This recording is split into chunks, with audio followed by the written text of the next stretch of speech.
நாமும் நினைவும் உண்டாவதாக. மறுபடியும் ஒரு ஓய்வு நாளிலே பார்த்தீங்க, முதல் ஓய்வு நாளிலே, இரண்டாவது நாளிலே, முதல் ஓய்வு நாளில் வந்திருக்கிற ஒவ்வொருவரையும் இயேசு கிறிஸ்து நாமத்தினாலே உங்களை வாழ்த்தி வரவேற்று கொடுக்கிறேன்.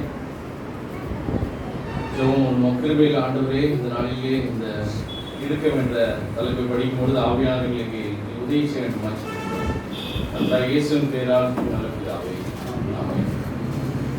சகரியா 10ஆம் அதிகாரம் 11ஆம் வசனம் 12ஆம் வசனம். இடுக்கம் என்கிற சமுத்திரத்தை கடக்கையில் அவர் சமுத்திரத்தின் அலைகளை அடிப்பார். அப்பொழுது நதியின் ஆழங்கள் எல்லாம் வறண்டு போகும். அசரியாவின் கர்வம் தாழ்த்தப்படும். எகிப்தின் கொடுங்கோல் விலகி போகும். நான் அவர்களை கர்த்தருக்குள் பலப்படுத்துவேன். அவர்கள் அவருடைய நாமத்திலே நடந்து கொள்வார்கள் என்று கர்த்தர் சொல்கிறார். இடுக்கம் என்கிற சமுத்திரம். சமுத்திரம் இடுக்கம் என்றால் நமக்கு எல்லாரும் தெரியும். இடுக்கம் என்றால் துன்பங்கள். சமுத்திரம் என்றால் கடல். கடல் என்று பார்க்கும்பொழுது ஒரு முனையிலிருந்து இன்னொரு முனையை பார்த்துட்டே போய்கொண்டே இருக்கும். ஆழமானது. கடல் என்று பார்க்கும்பொழுது ஆழமானது.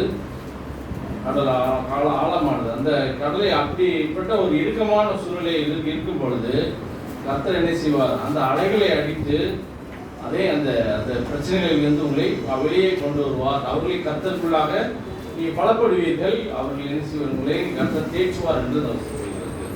ஆகவே ஒவ்வொருவருக்கும் ஒரு விதமான இடுக்கண்கள் இருக்கலாம். இடுக்கண்கள் ஒவ்வொருவருக்கும் ஒரு விதமான இடுக்கங்கள் இருக்கு. ஆனால் அந்த இடுக்கங்கள் பார்த்தீங்கன்னா உங்கள் கூட யார் தான் இருக்கிறார்? உங்கள் படகுலே, அந்த வாழ்க்கையின் படகுலே ஆண்டவரும் கூட இருக்கிறார். அந்த இடுக்கத்திலே உங்கள் கடவுளோடு கூட தான், இயேசு உங்களோடு கூட தான் பிரயாணப்பட்டு கொண்டு இருக்கிறார்.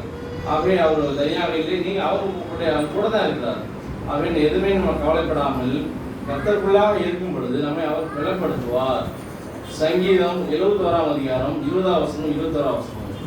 சங்கீதம் 71ஆவது சங்கீதம் 20ஆம் வசனம் 21ஆவது வசனம்.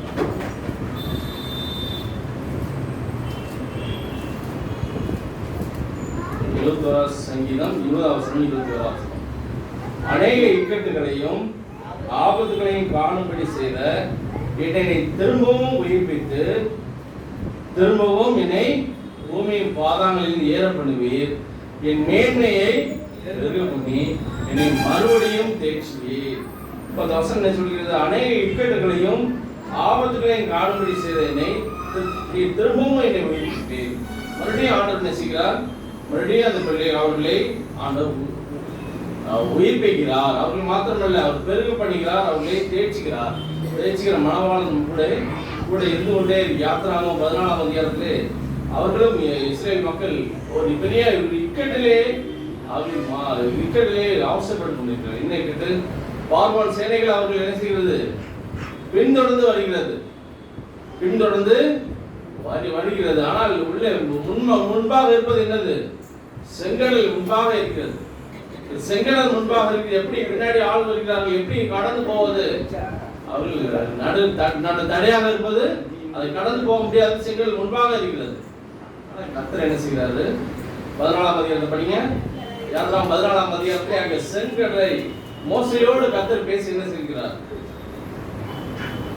மோசே தன் கையை 14ஆம் அதிகாரம் 20ஆம் வசனத்தை படிக்கிறோமாங்க. மோசே தன் கையை சமுத்திரத்தின் மேல் நீட்டினான். அப்பொழுது கர்த்தர் ராம் முழுவதும் பலத்த கீழ் காய்ச்சினால் சமுத்திரம் ஒதுங்கும்படி செய்து அதை வறண்டு போக பண்ணினார். ஜலம் பிளந்து பிரிந்து போயிடுச்சு. பார்த்தீங்களா? கர்த்தர் வந்து என்ன செய்கிறார்? மோசையோடு கூட இருந்து என்ன செய்கிறார்? ராமுடைய கீழ் காய்ச்சல சமுத்திரம் ஒதுங்கும்படி செய்தார். அந்த பிரச்சனைகள்லாம் ஒதுங்கி, அந்த பிரச்சனைகளை ஒதுங்கி போய்கிறது. அது மாதிரி அது வறண்டு போய் செய்து ஜலம் பிரிந்து போயிடுச்சு. அடுத்த வசனம். இஸ்ரவேல் புத்திரர் சமுத்திரத்தின் நடுவாக வெட்டாந்தரையிலே நடந்து போனார்கள். அவர்கள் வலது புறத்திலும் அவர்களுக்கு இடது புறத்திலும் ஜலம் அவர்களுக்கு மதிலாக நின்றது. மதில் என்று பார்க்கும்போது ஒரு கோட்டை போல அவர் பாதுகாப்பாக நின்றது.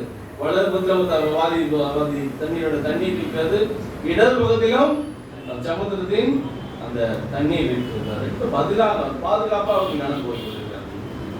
அதுக்கு அடுத்த வசனம். அப்பொழுது எகிப்தியர் அவர்களை தொடர்ந்து பார்வோனுடைய சகல குதிரைகளோடும் ரதங்களோடும் குதிரை வீரரோடும் பிறகாலே சமுத்திர நடுவே பிரவேசித்தார்கள். கிழக்கு வெளுத்து வரும் சாமத்தில் கர்த்தர் அக்கினியும் மேகமான சமதிலானும் எகிப்தியரின் சேனையை பார்த்து அவர் சேனையை கலந்துகிறார். பார்த்தீங்கன்னா ஆண்டவர் நம்ம கூட இருக்கிறார். நம்ம என்ன செய்யக்கூடாது? நம்ம இருக்கத்தை கண்டு பயந்து போகக்கூடாது. இடுக்கம் வாழ்க்கையில ஏனென்றால் இயேசு கிறிஸ்துக்கே என்ன இருந்தது? இயேசு கிறிஸ்துவே இடுக்கம் இருந்தது. இங்க இந்த வசனம் எங்க படிக்கலாம்னு பார்க்கும்போது ஏசாயா 53ஆம் அதிகாரம் 8ஆவது வசனம் படிக்கணும். ஏசாயா 53ஆம் அதிகாரம் 8ஆவது வசனம்.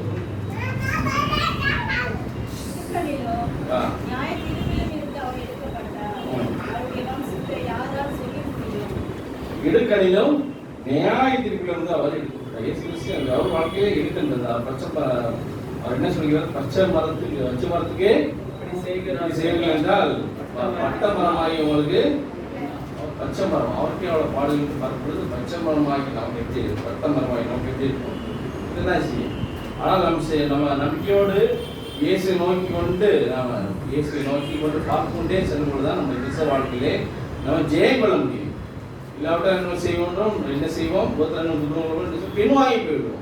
ஆகவே அந்த ஆண்டு சொல்றாரு, நீங்க என்ன செய்ய? பின்வாங்கி என்னை நோக்கி நடங்கள் நோக்கி. அந்த வசனம் சொல்லி சங்கீதம் 34:6 சொல்லிக்கிறது போல இந்த ஏழை கூப்பிட்டான்னு வசனம் படிங்க. சங்கீதம் 34:6.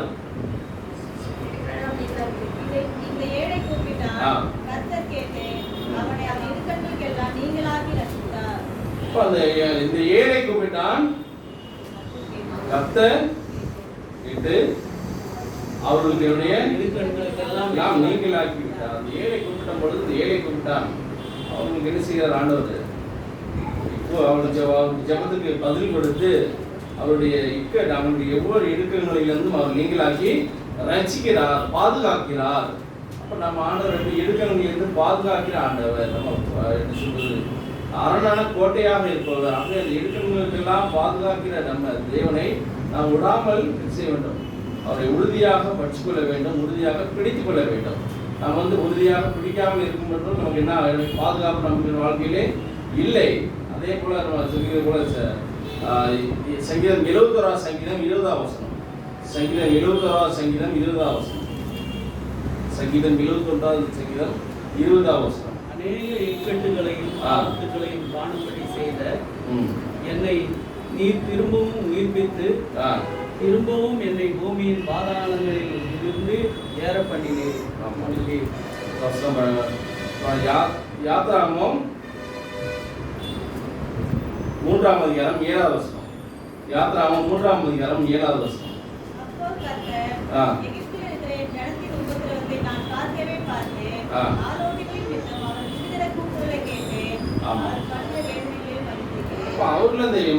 அவர்கள் படிக்கிற வேதனைகளை இடுக்கங்களை யார் பார்த்தாராம்?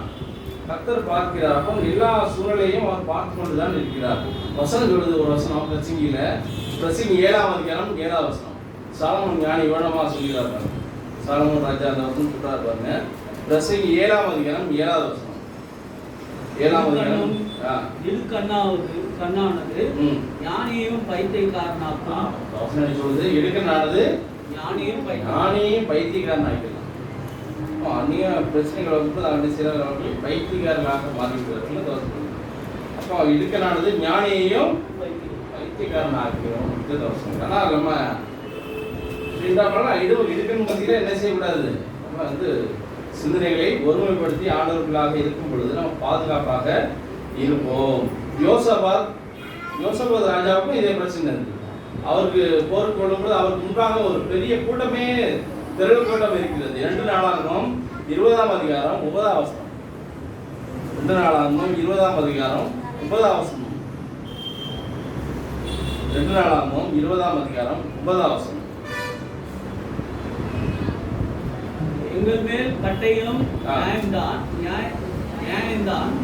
நியாய தண்டனை, கொள்ளை நோய், பஞ்சம் முதலான தீமைகள் வந்தால் அப்பொழுது உம்முடைய நாமம் இந்த ஆலயத்திலே விளங்குகிறபடியால் நாங்கள் இந்த ஆலயத்திலும் உமது சன்னதியிலும் வந்து நின்று எங்கள் இடுக்கணில் உம்மை நோக்கி கூப்பிடுகிறேன், எவரீர் கேட்டு ரட்சிப்பீர் என்று சொல்லியிருக்கிறார்கள். எங்கள் மேல் பட்டயம், நியாய தண்டனை, கொள்ளை நோய், பஞ்சம் முதலான தீமைகள் வந்தால் என்ன செய்ய வேண்டுமா? அப்பொழுது உங்களுடைய ஆலய நாமம் இந்த ஆலயத்தில் விளங்கிறபடியால் நாங்கள் இந்த ஆலயத்திலும் ஒரு சந்நிதியிலும் வந்து நின்று எங்கள் இடுக்கணில் உண்மையை நோக்கி கூப்பிடுங்கள், தேவரீர் கேட்டு ரட்சிப்பீர் என்று சொல்லியிருக்கிறார்கள். அப்போ இந்த மாதிரி இந்த பிரச்சனைகள்லாம் ஒரு காரணம் இருக்கும்போது நம்ம அந்த பிரச்சனைகள் தண்டனைகள், பட்டயம், கொள்ளை நோய்கள், பஞ்சங்கள் வரும்பொழுது யார்கிட்ட தான் வர வேண்டுமா? தேவனுடைய ஆலயத்துக்கு வர வேண்டும். தேவனுடைய ஆலயத்துக்கு வர வேண்டும். அதுக்காக தான் நம்ம செவ்வாய்க்கிழமை தோறும் இங்கே நடக்குதுங்க. நம்ம இந்த ஆலயத்திலே இந்த ஜெபம் முழுமையானது இங்கே நடைபெறுது. அப்போ அந்த இடத்துல ஆண்டவர் எரிய கோட்டை தகர்ந்தது எப்படிதான்? அந்த வல்லமை அந்த இக்காலம் போது அந்த எரிய கோட்டை தகர்ந்து போனது. அப்படி என்றால் பார்க்கும்போது ஜெபத்துக்கு அவ்வளோ வல்லமை இருக்குது. நீங்கள் ஜெபித்து உங்களுக்கு இந்த பலன் கிடைக்கவில்லையா? மறுபடியும் ஜெபம் பண்ணுங்க. மறுபடியும் ஜெபம் பண்ணிக்கொண்டே இருக்கு. கிடைக்கும் வரை என்ன செய்யக்கூடாது? நம்ம தேவனை நம்ம விடாமல் ஜெபத்துக்கு பதில் கிடைக்கும் வரை அவர் என்ன செய்யக்கூடாது? நம்ம விடவே கூடாது. அப்போ ஒரு போல என்ன செய்ய விடாமல் இருக்கிறார். ஒரு பழக்கத்தை கற்றுக்கொள்ள வேண்டும். மறுபடியும் அவருடைய தேவாலயத்தை அதுக்காக நீங்கள் சோர்ந்து போய் ஆண்டவர் எனக்கு ஒன்றும் செய்யவில்லை என்று நீங்கள் சோர்ந்து போய்விடக்கூடாது. ஆண்டவர் கண்டிப்பாக செய்வார், ஒரு நாள் செய்வார். ஆக நீங்கள் சோர்ந்து போகாமல் அவரிடத்தில் மறுபடியும் வேண்டுதல் செய்யும் பொழுது உங்களுடைய வேண்டுதலை ஒரு நாள் கண்டிப்பாக ஆண்டவர் கேட்டு கண்டிப்பாக உங்களுக்கு பதிலை கொடுப்பார். அந்த ஏனென்றால் அந்த வசனத்தில் இந்த ஏழை கூப்பிட்டான் கர்த்தர் கேட்டு அவன் இருக்கிறவங்களுக்கு நீங்கள் ஆக்கி அவனை ரட்சித்தார். ஆகவே ரட்சிக்கிற ஆண்டவர், பாதுகாக்கிற ஆண்டவர் நம்ம கூட இருப்பதனால ஒரு நாளும் செய்யக்கூடாது, பயப்படக்கூடாது. ஒரு நாளும் பயப்படக்கூடாது. யோபு 29ஆம் அதிகாரம், யோபு 29ஆம் அதிகாரம், யோபு 29ஆம் அதிகாரம் வசனம் 2ஆம் வசனம். யோபு 29ஆம் அதிகாரம் 2ஆம் வசனம், 2ஆம் வசனம் 3ஆம் வசனம். சென்று போன மாதங்களிலும் தேவன் என்னை காப்பாற்றி வந்த நாட்களிலும் எனக்கு உண்டாயிருந்த சீர் இப்பொழுது இருந்தால் நலமாய் இருக்கும். அப்பொழுது அவர் தீபம் என் தலையின் மேல் பிரகாசித்தது. அவர் அருளின வெளிச்சத்தினால் இருளை கடந்து போனேன். அவர் சென்று போன மாதங்களிலும் தேவனை காப்பாற்றுவது நாட்களிலும் எனக்கு உண்டாயிருந்த சீர் எப்பொழுது இருந்தால் நலமாய் இருக்கும். அப்பொழுது அவர் தீபம் என் தலையின் மேல் பிரகாசித்தது. அவர் அருளின வெளிச்சத்தினால் இருளை கடந்து போனேன். அவர் என் கூட இருந்தாரு. நான் அந்த சீர் நல்ல ஒரு காரியத்தை ஆண்டவர் என் கூட இருந்தார் ஒரு காலத்திலே. இப்பொழுது நான் எப்படி உட்கார்ந்து இருக்கிறேன்? உடலெல்லாம் என்ன வந்து விட்டது? உடல் என்ன வந்துச்சு? ஒப்பளங்கள் வந்து விட்டது. எல்லாம் என்னுடைய சொத்துக்கள் எல்லாம் நான் வளர்த்த ஆடு மாடுகள் எல்லாம் என்ன செய்தது? ஆடு எல்லாமே என்ன செய்வது? என்னுடைய எல்லாம் போய்விட்டது. நான் உடம்பெல்லாம் என்னுடைய கொப்பளங்களால் உட்கார்ந்து இருக்கிறேன். என் வாழ்க்கையை நான் என்ன ரொம்ப வருத்தப்பட்டு வச்சுட்டாரு உட்கார்ந்துருக்கேன். அப்படி இருந்தேன். ஒரு காலத்தில் எவ்வளவு நல்லா செழிப்பாக இருந்தேன். என் வாழ்க்கை ஆசீர்வாதமாக இருந்தது. ஆனால் தேவனுடைய அந்த கரம் வெளிச்சம் என் மேலே இருந்தது. இப்பொழுது எல்லாம் என்னோட வெளிச்சம் என்ன செய்கிறார்? ஆனால் உட்கார்ந்து கொண்டு இருக்கிறார். வாழ்க்கையில் என்ன செய்கிற எல்லாத்தையும் பழைய நினைவுகளையும் பழைய காரியங்களை யோசித்துக் கொண்டு அவர் உட்கார்ந்து கொண்டிருப்பதை பார்க்க முடிகிறது. யோபுக்கு எவ்வளவு காரியங்கள் ஆசீர்வாதம் என்று பார்க்கும்போது அவர்களுக்கு 7 பிள்ளைகளும் 10 பிள்ளைகள் இருந்தார். 7 குமாரரும் 7 பையன்களும் 3 பெண்களும் இருந்தார்கள். இப்போ அவருக்கு எவ்வளவு ஆசீர்வாதம் இருந்தது, எவ்வளவுலாம் இருந்தது. ஒட்டகங்கள் இருந்தது. ஒட்டகங்கள் மாத்திரமல்ல, ஏர்களும் இருந்தது. 1000 கழுதைகளா இருந்தது. எல்லாத்தையும் என்ன சுற்றி எல்லாமே போயிடுச்சு அவரு. ஆனால் இப்போ என்ன சொல்றாரு? எல்லாம் எனக்கு போயிட்டது. 7000 ஆடு இருந்தது. 1ஆவது படிக்கலாம். யோபு 1ஆவது 3ஆம் வசனம். 7000 ஆடுகள், 3000 ஒட்டகங்கள், 500 ஏர் மாடு, 500 கழுதைகள், மிருகங்கள் இல்லாமல் இவ்வளவு மிருகங்கள், ஆடுகள், ஒட்டகங்கள், ஏர் மாடுகள், கழுதைகள்லாம் இருக்குது. இத்தனை பாதுகாக்கிறதுக்கு ஒரு வேலைக்காரன். அவங்க எவ்வளவு பேர் இருந்திருப்பாங்க? இதை பாதுகாக்கிறதுக்கு, இதுக்கு வேலை செய்யறதுக்கு, பணியிடை செய்யறதுக்கு அவங்களுக்கு வேலைக்காரன். இப்படியெல்லாம் ஒரு செல்வ சீமானாய் வாழ்ந்த மனிதன் ஒரே நாளில் எல்லாம் அவருடைய செல்வம் அவர்களுக்கு போயிட்டது. வாழ்க்கையில் என்னானது? உடம்புலாம் நோய் வந்து விட்டது. நோய்க்கு தங்களுக்கு கொப்பளங்கள் வந்து விட்டது. மனதிலே உனக்கு வேதனையாக இருக்கிறார். மனைவி கூட என்ன செய்கிறார்கள்? மனைவி என்ன சொல்றார்? தூசித்து உன் தேவனை தூசித்து ஜீவனை விடும். அவருக்கு ஓத்தனங்கள் அவ்வளவு ஓத்தனங்கள். ஆனால் எப்படி அவர் தாங்கி கொண்டார் என்று தெரியவில்லை. இவ்வளோதையும் ஒரே எல்லா காரியங்களையும் அவர் மனது எவ்வளவு ஸ்ட்ராங்காக இருந்ததா என்று ஆண்டவர்களாக உறுதியாக இருந்தது. ஆண்டவர்களாக உறுதியாக இருந்ததுனால தான் அந்த வார்த்தைகளெல்லாம் சொல்ல முடிந்தது. தூசித்து ஜீவனிடம் சொல்வது பைத்தியக்காரி பேசுவது போல, பைத்தியக்காரி பேசுகிறது போல என்று வரும்பொழுது பைத்தியக்காரி என்று சொல்லவில்லை, பைத்தியக்காரி போல தான் நீ பேசுகிறாய் என்று அவர் சொல்லி. அப்போ அவர் அந்த எல்லா உபத்திரங்களையும் ஏற்றுக்கொள்கிற மனப்பக்குவத்தை அவர் பெற்றுக்கொண்டார். ஆனாலும் அந்த உபத்திரங்களிலிருந்து அவர் ஆண்டவர் கர்த்தர் என்ன செய்கிறார், ஒவ்வொன்றிலிருந்தும் அவருக்கு விடுதலை கொடுக்கிறார், பாதுகாப்பை கொடுத்து கடைசியில் என்ன சொல்றாரு, சென்ற நாட்களிலே இருந்த அந்த காரியங்கள் எல்லாம் சென்று போன மாதங்களிலும் தேவன் என்னை காப்பாற்றிருந்த நாட்களிலும் எனக்கு உண்டாயிருந்த சீடு இப்பொழுது இருந்தால் நலமாயிருக்கும். அப்பொழுது அவர் தீபம் என் தலையின் மேல் பிரகாசிக்கிறது, அவர் அருளினை வயசத்தினால் இருளை கடந்து போனேன். எல்லாத்தையும் கடந்து போவதற்கு கர்த்தர் எனக்கு உதவி செய்தார். கண்டிப்பாக நிச்சயர் நம்பிக்கையார். ஆனாலும் அவர் என்ன செய்கிறார், உறுதியாக தான் இருந்தார், கடைசிக்கு உறுதியாக இருந்தார். எல்லாவற்றிலும் அவருக்கு என்ன கிடைத்தது, ரெட்டிப்பான நன்மைகள் கிடைத்தது. எல்லாமே இரட்டைத்தனையான நன்மையை கர்த்தர் அவருக்கு கொடுத்தார் என்று வேதத்திலே பார்க்க முடிகிறது. ஆதியாகமம் 40ஆம் அதிகாரம், ஆதியாகமம் 40ஆம் அதிகாரம் வசனம் 14ஆம் வசனம் 15ஆம் வசனம். ஆதியாகமம் 40ஆம் அதிகாரம் 14ஆம் வசனம் 15ஆம் வசனம்.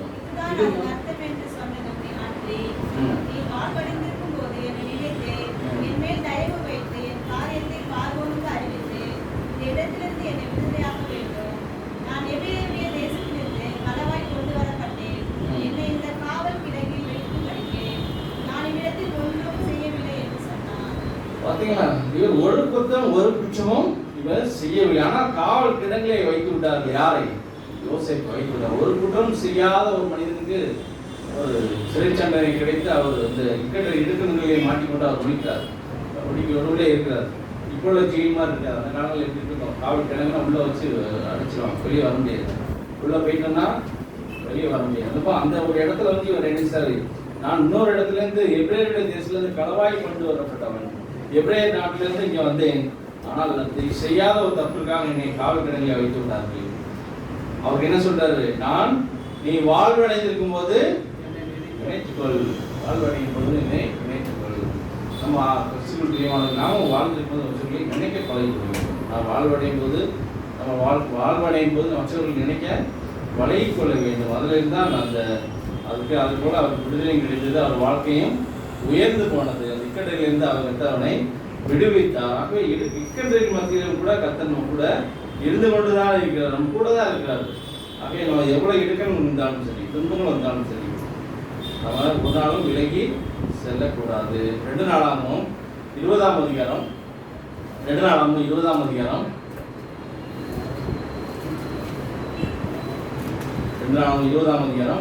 12ஆம் வசனம் படிங்க. 12ஆம் வசனம்.